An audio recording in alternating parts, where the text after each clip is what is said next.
Here we go. Beautiful women of the bra experience. Welcome, welcome, welcome. I cannot even believe it's day 10 of the 14 days journey within the bra experience, where women are coming together to support each other and lift each other up. Haven't we had some great conversations already up to now? And I'm telling you, there's still some great conversations coming in the next days, let's say. I hope you were all dancing this morning. I was dancing on Bruno Mars while I was blow drying my hair. So let me know you're joining. Let me know you're here. And let's be interactive and active. Hi, hello, Yasmina. I see Facebook user. Please let me know your name so that I know who you are. So for today, after our dances this morning, and I hope you're still doing the 2020 vision that JP has given us, which was a great habit to get ourselves into. But for today, have I got someone special for you? Let me know. Miriam, of course, my Miriam. Hello, my dear friends. So for today, I invited the last man for this bra experience. He's the last guest, male guest, and he's someone I only got to know a couple of months ago, I believe, but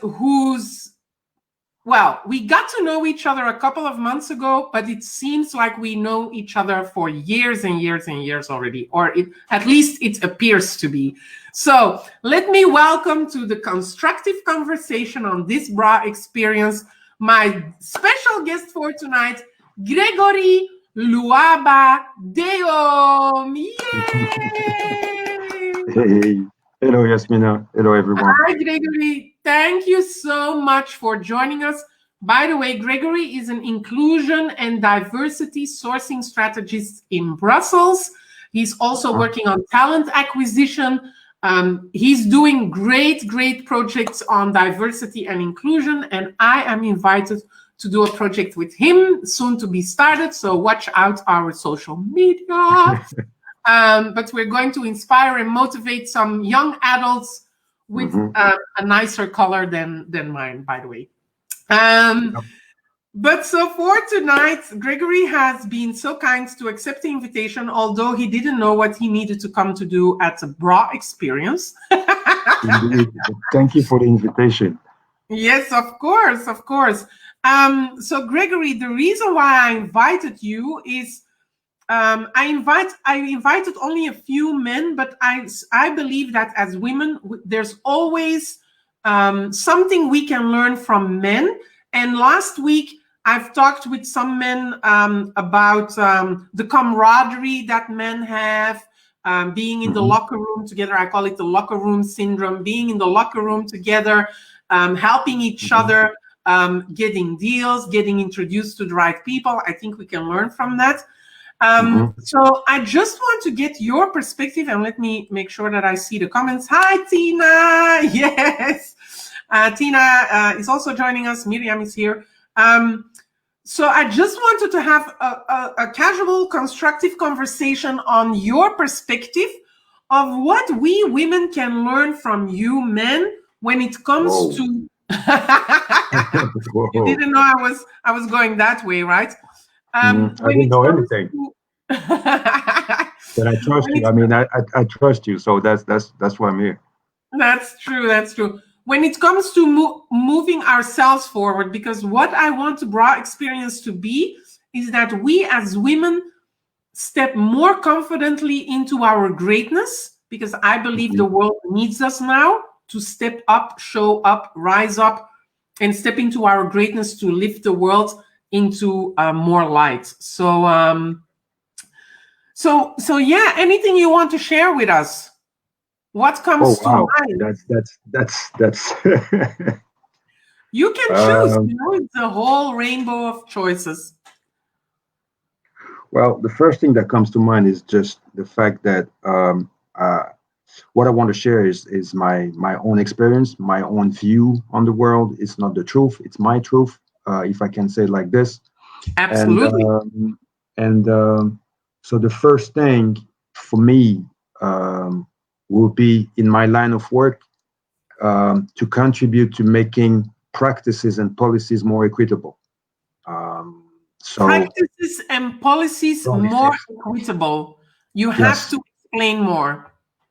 Well, as if I was part of a company or now in my capacity where I'm challenging and inviting companies to review their practices and their policies around inclusion, Mm, um, yes, women should. I mean, at least I mean, women is like again the broad term, right? Um, absolutely.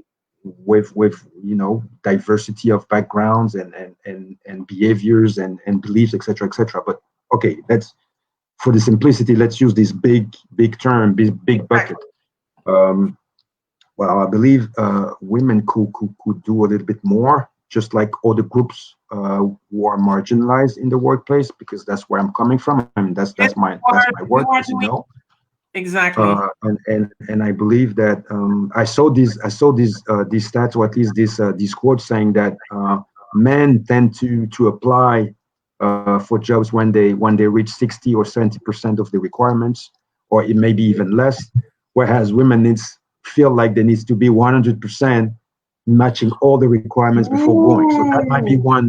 one quick win, if I can say, when it comes You're to my. touching on something great there, my friend, because Hmm. it's so true. I've been talking about it with other guests.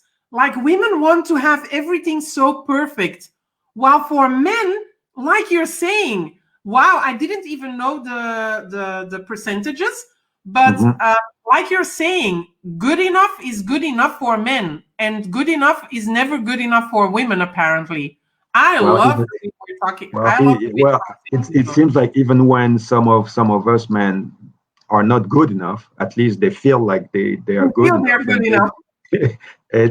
they don't have they don't refrain for going or at least shooting their shot, right? They just So try. It doesn't they matter. They just they say, try, I'm good enough to try at least, you know? That's right? something we And could learn as women. Absolutely. Okay, continue. I love it. okay, and as the intro there was saying, I believe the challenge also for creating this. Um, Playing, equal playing field is for companies, organizations, institutions, etc., to look inside themselves, to look at their practices, to look at their Mm, decision-making processes, and making sure as much as possible that everyone has a fair chance. And it starts by looking at yourself in the mirror, and it seems like that's quite difficult and uncomfortable for a lot of people. So that's where I'm also, calling out those who are in leadership positions to mm, make sure that their companies are equitable in this time, exactly. this stage in our society. Especially if you're a big company, I mean, I'm sorry, it's unacceptable. So make sure starts by looking at yourself, start doing some HR audits, get a picture of your processes, of the different touch points, because it's easy to say that yes, our organization value diversity, or organization value equality, equal pay for men and women, etc. Okay, where is the data to prove it, right? And Exactly. Where is the proof? Because we as women, and I know for sure that in a lot of times I was paid less. Oh, Laurie is joining us as well. Hi, Laurie from Washington State. Um, so I totally agree. I totally feel you when I, you say, because I cannot prove it, but I'm sure that in certain positions that I worked, surrounded by only men, mhm, that I was paid less for sure, for sure, for sure. And also mhm. always with a stupid excuse. But where is the proof? Absolutely. But what could women do? Because you're calling out organizations, which I like, right? Because that's what you do, and that's what Yes. we need. So that Mhm. so Tina is asking, what are Grégory's challenges in getting organizations to become more inclusive? What are the challenges you're seeing in the fields? Good question, Tina. Thank you, Tina. Thank you, Tina, for the question. Now, let me say clearly that I'm approaching this work through the how can I say, the minefield of racism, racial discrimination, Yes. which is a Listen, topic. Tina knows because she's also a Black sister, so from the States, so she understands completely. All right. So in Belgium, the context is different. It's not like it's a topic that people want to talk about, especially in the business. True. In the business setting, they feel like racism or race or racial ethnicity, racial discrimination, racial equity it's not a topic for the workplace. A week ago, I had this conversation with a diversity manager, and the person told me, you know what, it's so emotionally charged that executives don't want to go there. They feel like, in their mindset is the workplace is a place where we have to be calm, where we have to be, rational, productive. rational, especially, where you have to use your brain and think and not feel. And because racism is a topic that will, that will make you go some places. They just want to avoid it, and that's the big challenge. It's just the fact that I have the feeling, maybe I'm wrong, but doing this work, connecting with companies, trying to challenge the executives, they just don't want to go there, and that's for me is the biggest challenge. I think I agree with you that it's the biggest challenge specifically here in Belgium, but probably also in the States, because talking about it would open up the conversation and we would progress if we would talk about it. But there's so much from both sides, Grégory? We've talked about it before as well. Yes. From both sides, there's such a load on the topic that it becomes really difficult to keep the emotions out. Yeah. And I think that's the biggest challenge, because we could have a normal conversation, we could have a rational conversation, a professional conversation, because in the end, if we have the conversation, it will progress the companies as well, because we are living in a multicultural environment. You as a company, if you want to move forward, if you want to have people buying from you, you will have to become more diverse to have others want to work with you, right? It's Yasmin, I think also, okay, maybe I'm wrong, but I'm doing this work just with what I believe.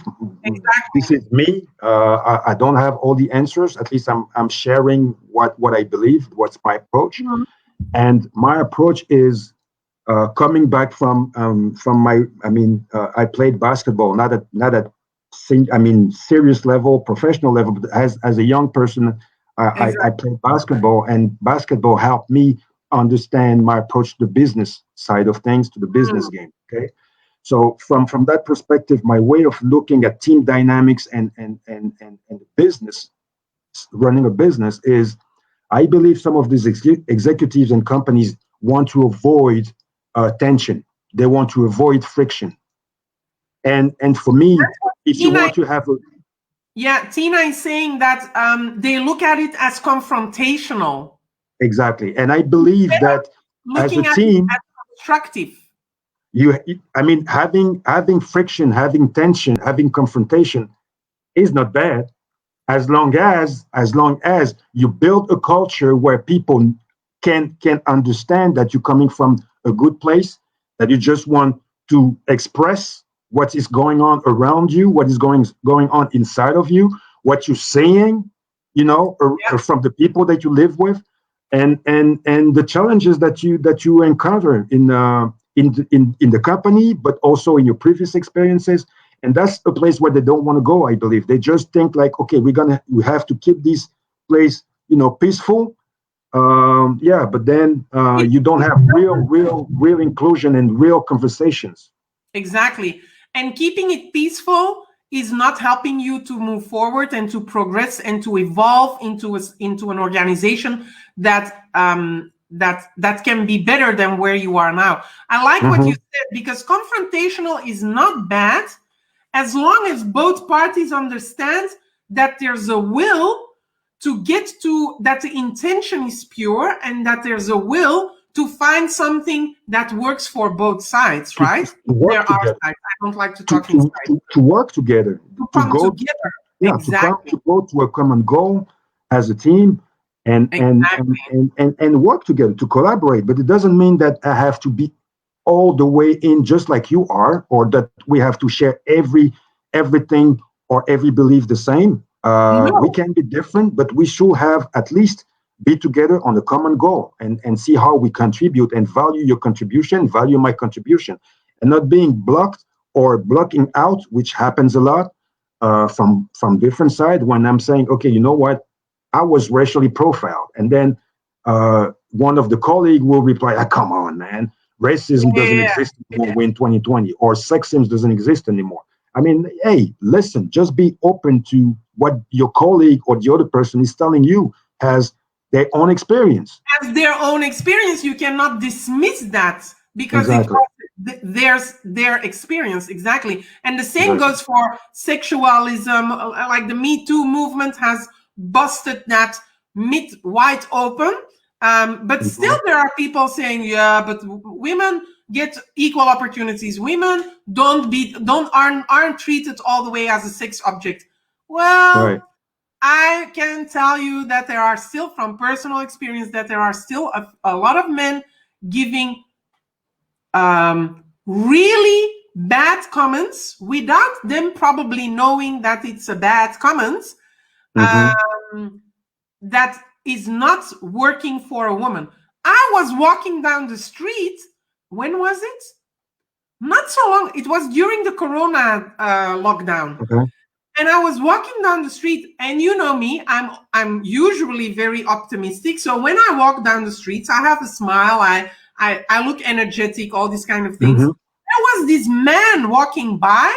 He turned around and he goes like, wow, someone got something special this morning. But with such an attitude, I don't know you. You're walking, you're like walking me by as a stranger, and you're giving like as if a woman cannot smile just for being happy with the day she has been given, right? He's got some nerves.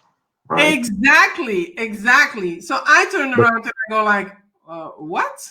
I'm just a happy person. Excuse me, you know?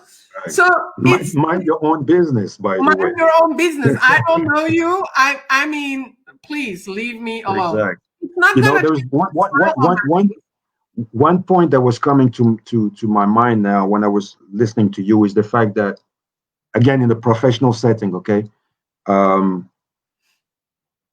one of the key challenges also is the fact that some managers or some directors or some VPs feel uncomfortable with having women around them, right? And I heard it a couple of times saying, you know what?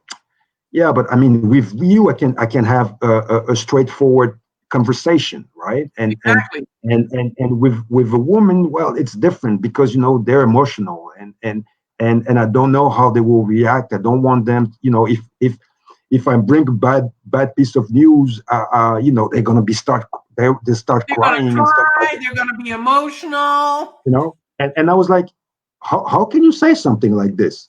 It's like, yeah, but you know, I with you, we can be direct. We're men. We can. I'm like, well, you don't know if you don't try. Yeah, but I don't want to go there. So I'm sharing this story because I believe also in that point of view, men, and on the other side of the table, women are missing on opportunities, because that's the belief that some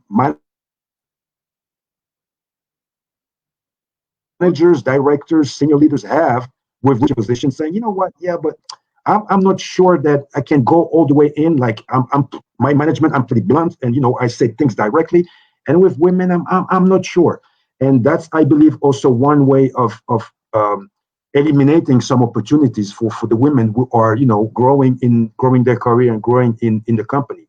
Exactly. And personally, I just try to challenge that and say, you know what, no, I'm sorry. If I mean, I say, I'm sorry. You have to go there and only give a chance and see how the person reacts. You cannot make that for yourself. Every person will react differently, and it's great that you raised the point, because in some of the past conversations we were talking that also women are putting up a front, so not being authentically themselves because they are scared of the judgment they will get, right? And so you've got men on the one hand that are not being authentic either, that are holding themselves back because they don't want to have an emotional outburst of the woman or whatever. And then you have women holding back on their true selves because they want to appear as strong and not shaken and all these kind of things, right? So it's a challenge, and it's something we need to be aware of. And I think for us, I can only speak, of course, from my perspective as a woman. I think for us, we just have to show ourselves like we are. I've been emotional in some cases, and I've been very tough in other cases, depending on how I feel. When would I be more emotional? When my mother died and you would tell me something bad a week later, then I might react emotional, but it has nothing to do with what you have said. It's with the circumstance I am in at that moment. And you have to deal with it because that's life, right? It's part of life to be sometimes strong, to be sometimes emotional, to be sometimes vulnerable, to be sometimes just who you are. So our Tina, she's on fire, man. She's putting all these things down. What do you think about women being bold enough to go to them and beginning the conversation? Oh, going to the men? Tina, can you let us know if that's what you mean? But so I like what you're bringing to the table, Grégory, and so I want to investigate, like in the last minutes of our conversation, what can we as women do to be as true to ourselves as possible, to embrace our identity, and to show up like we are enough, like we don't need to, you know what I mean? Like we don't need to be tough when we don't want to be tough. We don't need to act emotional when we sometimes have to know also there's a place and time to be emotional and not emotional, right? So we have to. But what can we do? Oh, going to the head of their organizations, yes, to the men as well, begin the discussion so that they feel comfortable. Oh, about emotions. Okay. Yeah, I think we as women should step up on that and just open up the door so that the men in the organizations understand that it's okay to talk about it. Can I be a little bit confrontational here? Grégory, that's what you do, so please do you. I read a report somewhere or an article saying that to piggyback on what you were saying about women, playing, like having a poker face and playing the role and not showing their true selves at work, etc. It seems like also women in leadership position are not so supportive of other women, right? So it seems like there's competition and not kind of collaboration, or at least sponsorship or whatever. So men need to do some things better for.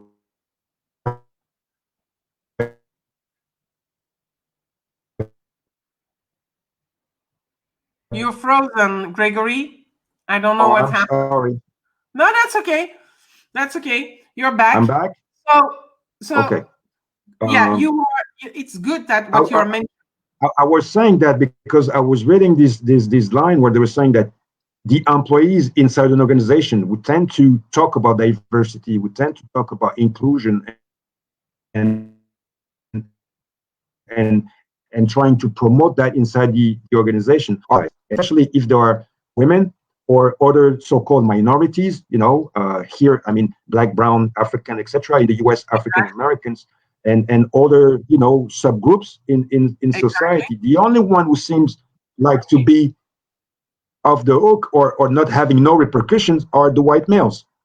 If they advocate for diversity and inclusion in the workplace, they're fine. Everybody else have an issue. So with that said,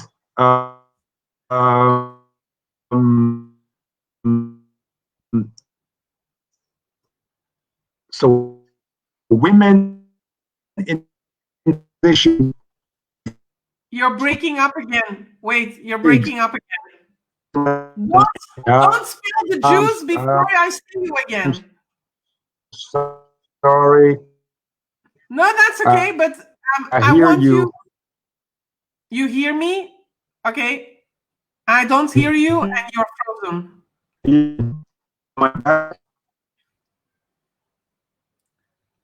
No, you're not there anymore.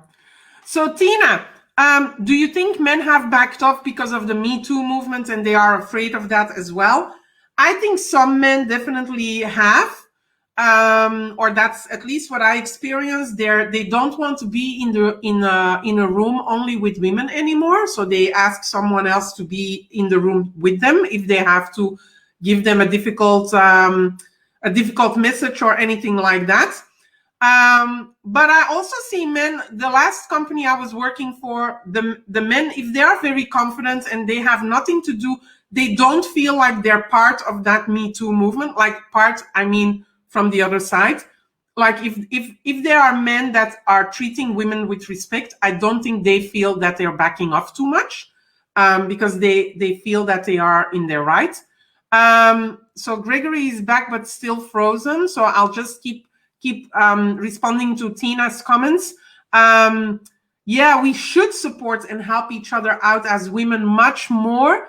Definitely. So Grégory touched a great point on that, which says women are not always very supportive in the workplace to other women. And I think we have a lot of work to do there. And I think it has more to do with our confidence and our how do I say it? Our need to compare, instead of, because if we feel confident, then why wouldn't we help anyone, whether it's a man or a woman, or specifically a woman, lift them up? So, Tina, do you think the lack of assistance that women offer women is that they fear someone will look better and will be looked upon to replace them?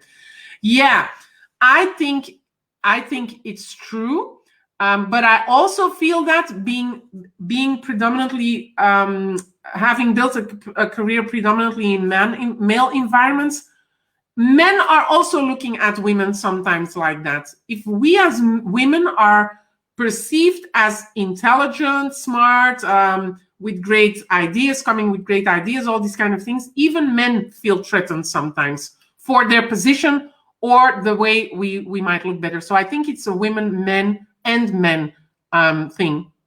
So Grégory is trying to reconnect, and so I'll just continue the conversation until he comes back so he can finish his last nugget. So that's why the bra experience is really created, because I think we can do better as women to support each other and to lift each other up without having fear of that, what that would do for my position. Because what I believe is that if I know who I am, what I'm good at, what I'm not good at, it doesn't matter if someone else is better, because I know it's my identity to know that I'm good at this part and someone else is good at something else, which is great. And so if you have a strong identity, if you're connected to your identity very strongly, it doesn't matter if another woman is also successful, because it can be and. Thank you, Tina. She loves the bra experience. So Grégory, are you back? Yes. Well, so I want you to... Again, sorry. No, that's okay. I had another guest this week that was also in and out at a certain time, which is okay. That's technology. I just want you to be able to finish the juicy nugget you were going to tell, because you were talking about women not supporting women in the workplace, right? So please finish your thoughts on that. Right. So yeah, it's, and I'm going to link it to your question also. It's about being yourself and not trying to be molded by the organization. the things that comes to my mind is having this conversation with young professionals, for instance, saying, okay, how do I navigate those spaces, especially young women as well? Like we discussed the other time, I think it's about knowing who you are. It's investing on knowing who you are, and then and finding the organizations, the cultures, the values, and especially the managers or the leaders leadership style. If this is the style that that's okay with you and how you vibe, and from there, I think those are some of the ingredients to be able to have a fulfilling time at work. Otherwise, I you think go into toxic organizations with managers who don't feel you, and that's a pain. I think you're absolutely right on that. So it's key to embrace who we are as women, with and just loving ourselves, also loving our ugliness, right? Because we all Mm-hmm. have a light and a dark side, and we as Mm-hmm. women should embrace that more with and letting go of the perfection and the perfect image we have in our minds that we think we have to be in the world. So if we let go of that perfect image we want to portray, then Mm-hmm. we can start to embrace our light and our dark sides and be okay with that. And if we are okay with that, then there's no stopping us of helping others move forward, of attracting an environment where we can thrive and where we can emerge in our most powerful self. So I think you're absolutely right on that point. So Tina has been very active. I Yes, I want to see thank that. you. I want to thank Nice. you, Grégory. For anyone who's interested in learning more about what Grégory is doing, go to his LinkedIn page, Grégory Luaba Deome. I will put it in the thread. Because we also did an interview, I think a week ago, right? It was a week ago. A week ago, 2 weeks ago, maximum. Exactly. 2 weeks ago. Where we talked about diversity, which is of course also dear to my heart as being half Moroccan and seeing what is happening in the world today. So go to LinkedIn, find us, find Grégory, connect with him, because what he is doing is really blazing the trail for inclusion and diversity to be more incorporated in organizations and in society. So and I just want to say also, I'm not doing this by myself, and it will take a village, and you're one of the person in this village, right? true. And pushing that forward. So thank you for being you. Thank you, Grégory. Thank you for joining us on the bra experience. It was fun, right? It was great. Thank you. Bra experience. Thank you. Tina is already following you on LinkedIn, Well, so she found you. Thank you, Tina. And so thank you again, Grégory. Let's do a small call to action. I want us to embrace our ugliness and our beautiful sides. And so let's put an affirmation in the our declaration, not an affirmation. Let's put a declaration in the Facebook group on this thread. No, I will create a call to action thread where we will say, I declare to accept the good and the bad that is within me, and I declare to release all judgments I might have on me, and I declare to not to release the need to be perfect.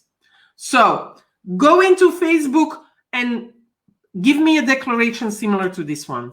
So again, Grégory, thank you for all the beautiful women out there in replay live here. Thank you so much for joining us today. We'll be back tomorrow at 7 p.m. CEST summertime, Central European summertime, although summer is definitely over on this part of the world.